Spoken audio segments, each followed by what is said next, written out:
எதுவுமே மக்களுக்கு செய்யாத ஒரு கட்சியை போயிட்டு குறை சொல்றது எந்த விதத்தில் சரி? 24 மணி நேரம் மாண்பு முதலமைச்சர் உழைத்துக் கொண்டிருக்கிறார்.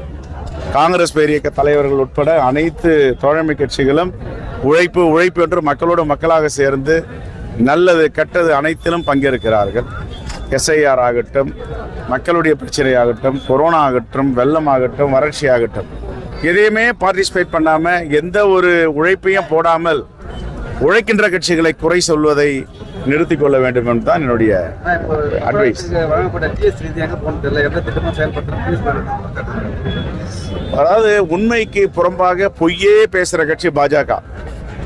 ஜல்ஜீவன் நிதி எங்கே நாங்க கேட்கிறோம். பிஎஸ் கோயல் அமைச்சர் பதவியை ராஜினாமா செய்ய தயாரா? ஜல்ஜீவனுக்கு தமிழ்நாட்டுக்கு கொடுக்க வேண்டிய தொகையை கொடுத்தீர்களா? அதுதான் நீர் ஆதாரம், குடிநீர். அடுத்த தலைமுறையை உருவாக்குன்ற பள்ளி கல்வித்துறைக்கு சமக்கர சிக்ஷா அபியான்ல 2600 கோடி கொடுக்கணுமா? கொடுத்தீங்களா? 100 ஆண்டுகள் வரலாறு காணாத காற்றாற்று மழை வெள்ளம் இந்த 4 மாவட்டத்தில் சென்னை, செங்கல்பட்டு, திருவள்ளூர், காஞ்சிபுரம் தான் வந்துச்சு, தூத்துக்குடியில் வந்துச்சு. ஏதாவது ஒரு நிதி கொடுத்தீங்களா? ஏன் தமிழ்நாட்டை புறக்கணிக்கிறீர்கள்? மும்மொழி கொள்கை எங்களுக்கு எதிர்க்கு. இருமொழி கொள்கை எங்கள் குழந்தைகள் படித்து விண்வெளி வரை சென்று கொண்டிருக்கிறார்கள். உலக புகழ்பெற்ற விஞ்ஞானிகளாக மாறி இருக்கிறார்கள். எங்களுக்கு எதுக்கு முன்மொழி கொள்கையை தான் திணிக்கிறீங்க?